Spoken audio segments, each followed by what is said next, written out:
अस्सलामुअलैकुम नाजरीन, मैं सबिहा तबस्सुम और आप देख रहे हैं अम्बेडकर उर्दू न्यूज़। सबसे पहले पेश हैं सुर्खियाँ। मंदिरों और मसाजिद पर हमले के जरिए अवाम को मुश्तइल करने की कोशिश, वज़ीर आला रेवंत रेड्डी का बयान। रियासत तेलंगाना में 2 दिन तक बारिश, बाज़ अजला के लिए येलो अलर्ट जारी। ग्रुप 1 इम्तहानात के अमल में मदाखलत से सुप्रीम कोर्ट का इनकार। और सिकंदराबाद मंदिर के पास लाठीचार्ज क्यों करना पड़ा, कमिश्नर पुलिस हैदराबाद ने बताई वजह। और अब खबरों की तफसील।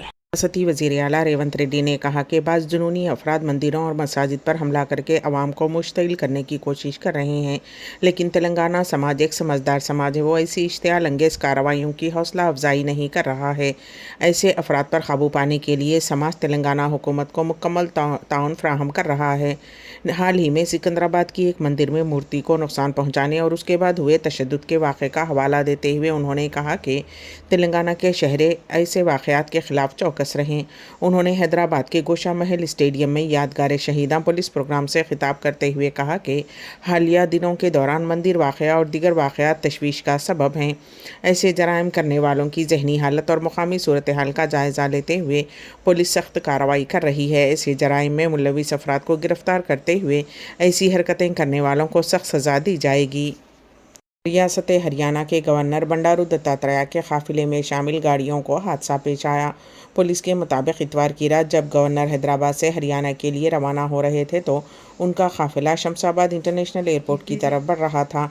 इस दौरान किशनगुड़ा पुल के करीब एक कार अचानक उनके काफिले के दरमियान आ गई, जिसके बायस एक गाड़ी के ड्राइवर ने फौरी ब्रेक लगाई। उसके नतीजे में काफिले में शामिल 3 गाड़ियां एक दूसरे से टकरा गईं। उस हादसे में 3 गाड़ियों को नुकसान पहुंचा, जबकि सिक्योरिटी के अमले के चंद अफराद मामूली तौर पर ज़ख्मी हुए हैं। खुशकिस्मती से किसी भी तरह का कोई जानी नुकसान नहीं हुआ। शमशाबाद पुलिस ने इस वाक़े की तहक़ीक़ात शुरू कर दी हैं और केस दर्ज कर लिया है। महकमे मौसमियात ने रियासत तेलंगाना में मज़ीद 2 दिन तक बारिश की पेशकयासी की है। आज आदिलाबाद, आसिफाबाद, मंचिर्याल, सिरिसिल्ला, भद्राद्री कोत्तागुड़म, नलगुंडा, सूर्यापेट, महबूबाबाद, वरंगल, हनमकोंडा, वनपर्ती, नारायणपेट और गदवाल अजला में कहीं कहीं गरज चमक के साथ हल्की या तेज़ बारिश होने की पेशकयासी की गई है। उन अजला के लिए येलो अलर्ट जारी किया गया है। येलो अलर्ट का मतलब ये है कि शहरियों को एहतियात बरतने की ज़रूरत है। ये इंतबा आम तौर पर यह इशारा करता है कि मुतवक्किल मौसम में कुछ शिद्दत हो सकती है, जैसे कि तेज़ हवा, गरज चमक या अचानक बारिश का होना। इसलिए अवाम को चाहिए कि वो बाहर निकलने से पहले मौसम की सूरत हाल का जायज़ा लें और महफूज रहने की तदाबीर इख्तियार करें।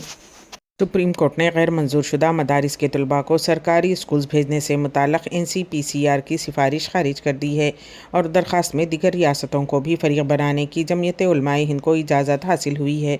सुप्रीम कोर्ट ने अपने एक अहम फैसले में कौमी कमीशन बराए तहफ़्फ़ुज़ हुकूक़ अतफ़ाल NCPCR की सिफारिशात पर पीर को रोक लगा दी। उस फैसले के बाद मुल्क भर के मदारिस को हुकूमत की तरफ से मिलने वाली फ़ंडिंग जारी रहेगी। साथ ही अदालत ने गैर मंजूर शुदा मदारिस के तलबा को सरकारी स्कूल्स में भेजने से मुताल्लिक़ NCPCR की सिफारिश भी खारिज कर दी है। जस्टिस JP पारदीवाला व जस्टिस मनोज मिश्रा की बेंच ने दाखिल अर्जी पर मरकज़ी हुकूमत, मुल्क की सभी रियासतों और मरकज़ के ज़ेर इंतज़ाम इलाक़ों को नोटिस जारी करते हुए जवाब तलब किया है। जमयत उलमाए हिंद की तरफ से दाखिल अर्जी पर समाअत के दौरान अर्जी दहिंदा की तरफ से पेश वकील ने कहा कि उत्तर प्रदेश हुकूमत ने अक़लियतों के तालीमी इदारों के क़याम और इंतज़ाम के हुकूक़ की खिलाफ वर्जी की है। जमयत उलमाए हिंद ने उत्तर प्रदेश और त्रिपुरा हुकूमतों की उस हिदायत को चैलेंज किया है जिसमें कहा गया है कि गैर मंजूर शुदा मदारिस के तलबा को सरकारी स्कूल्स में मुंतकिल कर दिया जाना चाहिए। अदालत उज़्मा ने हुक्म दिया कि इस साल 7 जून और 25 जून को जारी NCPCR की सिफारिश पर कार्रवाई नहीं की जानी चाहिए। अदालत ने यह भी कहा कि इस मामले में रियासतों के ज़रिए जारी हुक्म भी मुअत्तल रहेंगे। अदालत ने जमयत उलमाए हिंद को उत्तर प्रदेश और त्रिपुरा के अलावा दीगर रियासतों को भी अपनी अर्जी में फरीक बनाने की इजाज़त दी है। सुप्रीम कोर्ट ने तेलंगाना ग्रुप 1 उम्मीदवारों की दरख्वास्त पर मदाखलत करने और अबूरी अहकामात जारी करने से इनकार कर दिया है। چیف جسٹس کی قیادت میں بینچ نے کہا کہ ہائی کورٹ نے اپنے عارضی احکامات میں تمام امور کو واضح طور پر بیان کیا ہے۔ عدالت نے کہا کہ طلباء کے امتحان مرکز میں موجود ہونے کے وقت میں مداخلت کرنا درست نہیں ہے۔ عدالت عظمیٰ نے ہائی کورٹ کو نتائج کے اعلان سے پہلے حتمی سماعت مکمل کرنے کی تجویز دی۔ ریاستی حکومت کی جانب سے جاری کردہ GO-29 کو منسوخ کرنے کی درخواست کرتے ہوئے گروپ 1 امیدواروں نے سپریم کورٹ میں درخواست دائر کی۔ انہوں نے فیصلہ آنے تک امتحانات ملتوی کرنے کی درخواست کی تھی۔ ریاست تلنگانہ کے کورٹلہ ٹاؤن میں کالج گراؤنڈ کے قریب ایک نامعلوم شخص کی نعش دستیاب ہوئی، جس نے علاقے میں سنسنی پھیلا دی۔ ابتدائی اطلاعات کے مطابق نعش پر زخم کے نشانات پائے گئے ہیں، جس سے شبہ کیا جاتا ہے کہ یہ قتل کا واقعہ ہو سکتا ہے۔ مقامی افراد نے پولیس کو اطلاع دی، جس کے بعد فوراً موقع پر پہنچ کر نعش کو کورٹلہ سرکاری ہاسپٹل کے مردہ خانہ منتقل کر دیا گیا۔ پولیس نے نعش کو ہاسپٹل منتقل کرنے کے بعد تحقیقات کا آغاز کر دیا ہے اور قتل کے پہلو پر غور کر رہی ہے۔ پولیس کا کہنا ہے کہ نعش کی شناخت تاحال نہیں ہو سکی اور مقتول کی عمر تقریباً 35 سے 40 سال کے درمیان بتائی گئی ہے۔ چند روز قبل کورٹلہ ٹاؤن میں ایک نوجوان کا بہیمانہ قتل کر دیا گیا تھا۔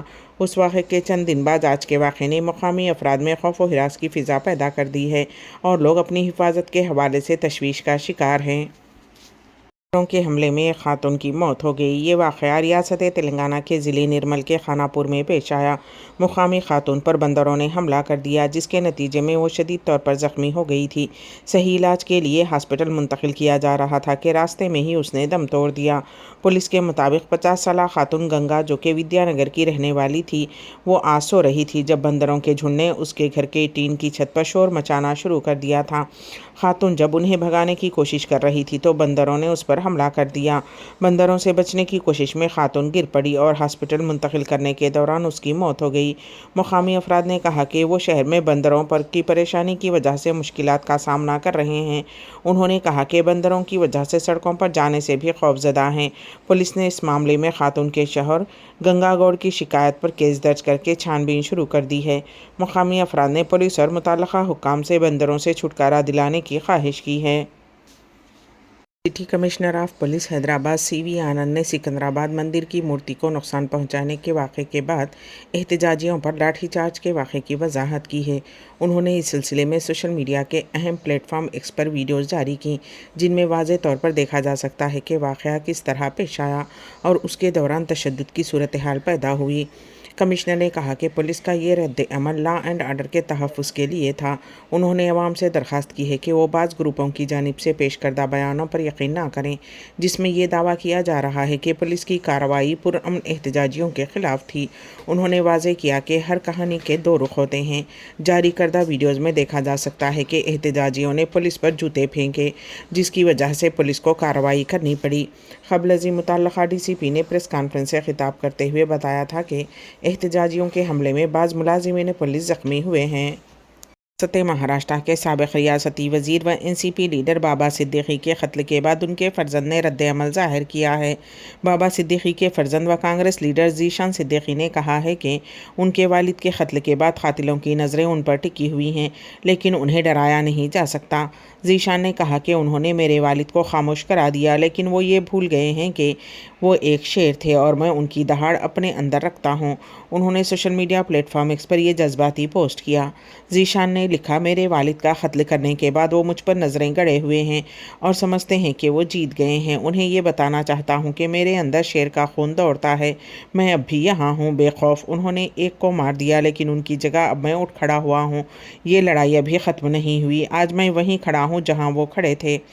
زندہ، مستعد اور تیار باندرا کے لوگوں کے نام پیغام میں انہوں نے کہا کہ میں ہمیشہ آپ کے ساتھ ہوں۔ واضح رہے کہ بابا صدیقی کا 12 اکتوبر کی رات ممبئی کے باندرا علاقے میں ذیشان صدیقی کے دفتر کے پاس فائرنگ کرتے ہوئے قتل کر دیا گیا تھا۔ اس واردات میں بشنوی گینگ ملوث بتائی گئی ہے۔ بہرائچ میں بلڈوزر کارروائی پر الہ آباد ہائی کورٹ نے 15 دن کے لیے پابندی لگا دی ہے۔ اب اس معاملے میں دوبارہ سماعت 23 اکتوبر کو ہوگی۔ PWD کی جانب سے سرکاری راستے پر تجاوزات کا حوالہ دیتے ہوئے نوٹس جاری کی گئی تھی، جس میں 3 دن کے اندر دیہی سڑک کے درمیان سے 60 فٹ کے فاصلے پر بنائی گئی تعمیرات کو ہٹانے کا حکم دیا گیا تھا۔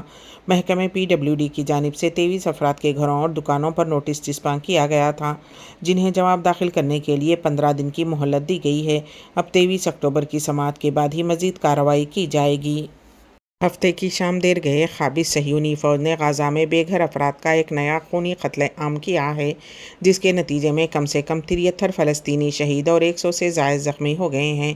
क़ाबिज़ सह्यूनी फ़ौज के जंगी तैयारों ने शुमाली गज़ा की पट्टी में बैतुल अहिया प्रोजेक्ट के सकीना स्क्वायर पर बमबारी की, जिसके नतीजे में तकरीबन 73 शहरी शहीद और ज़ख्मी हुए हैं। मुकामी ज़राए ने बताया कि क़ाबिज़ फ़ौज के जंगी तैयारों ने बैतुल अहिया प्रोजेक्ट पर शदीद हमले किए और कई घरों को मलबे का ढेर बना दिया, जिसके नतीजे में 73 के करीब शहरी शहीद और 20 ज़ख्मी हो गए, जबकि मुतअद्दिद अभी तक मलबे तले दबे हुए हैं। सिविल डिफेंस ने तस्दीक की है कि बैतुल अहिया प्रोजेक्ट में अल शरीफ, अल दारिबी, उबैद, अल हिंदी और अल हलोत के ख़ानदानों पर मुश्तमिल रिहायशी घरों को इसराइल की जानिब से निशाना बनाने के नतीजे में बड़ी तादाद में शहरी शहीद और ज़ख्मी हुए हैं। हौलनाक तबाही और बमबारी के बाइस दर्जनों फ़लस्तीनी मलबे तले दबे हुए हैं। दरिया असना कमाल अदवान हॉस्पिटल के डायरेक्टर डॉक्टर हुसाम अबू सफ़िया ने बताया कि हॉस्पिटल में मज़ीद ज़ख्मियों के लिए गुंजाइश ख़त्म और तिब्बी सामान ख़त्म हो चुका है। अबू सफ़िया ने एक प्रेस बयान में कहा कि हम ज़ख्मियों के इलाज में नाकाम हैं और बहुत से ज़ख्मी बर वक्त तिब्बी इमदाद ना मिलने की वजह से शहीद हो चुके हैं।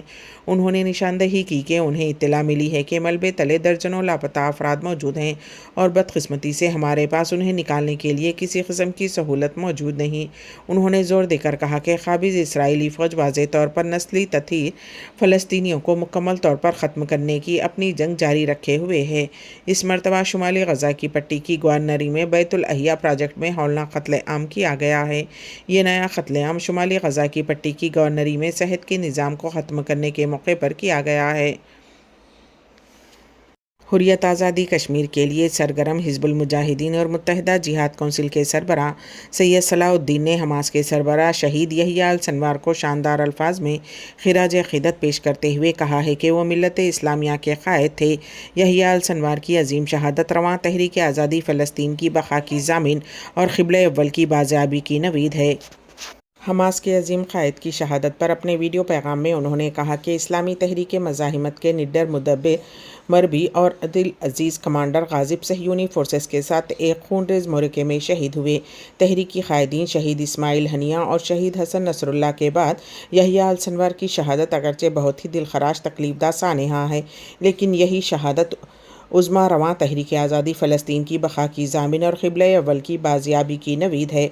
उन्होंने कहा कि इन अजीम शुहदा की अज़मत, इस्तिक़ामत और ईसार को लाखों सलाम, जिनके ऊपर 75,000 टन से ज़ायद जहरीला बारूद बरसाया गया और हुनूस बरस रहा है और जिनके जिगर गोशों और अजीज़ो अक़ारिब की भस्मशुदा गर्द आलूद लाशें उनकी आँखों के सामने बेगौर कफन बिखरी हुई पड़ी हैं, जिनके मकानात, तामीरात और मताए हयात मलबे के ढेर में तब्दील हो चुके हैं, लेकिन उनके हिमालयाई अज़्म व इस्तिक़ामत को लग़ज़िश तक नहीं आई। उर्दू न्यूज़ के अख्तिताम से क़ब्ल दोबारा सुर्खियों पर एक नज़र। पीरों और मसाजिद पर हमले के ज़रिए अवाम को मुश्तइल करने की कोशिश, वज़ीर आला रेवंत रेड्डी का बयान। रियासत तेलंगाना में 2 दिन तक बारिश, बाज़ अज़ला के लिए येलो अलर्ट जारी। ग्रुप 1 इम्तहानात के अमल में मदाखलत से सुप्रीम कोर्ट का इनकार। और सिकंदराबाद मंदिर के पास लाठीचार्ज क्यों करना पड़ा, कमिश्नर पुलिस हैदराबाद ने बताई वजह। इसी के साथ ही अम्बेडकर उर्दू न्यूज़ यहीं पर अख्तिताम पजीर होती हैं, तो दीजिएगा सबीहा तबस्सुम को इजाज़त। अल्लाह हाफ़िज़।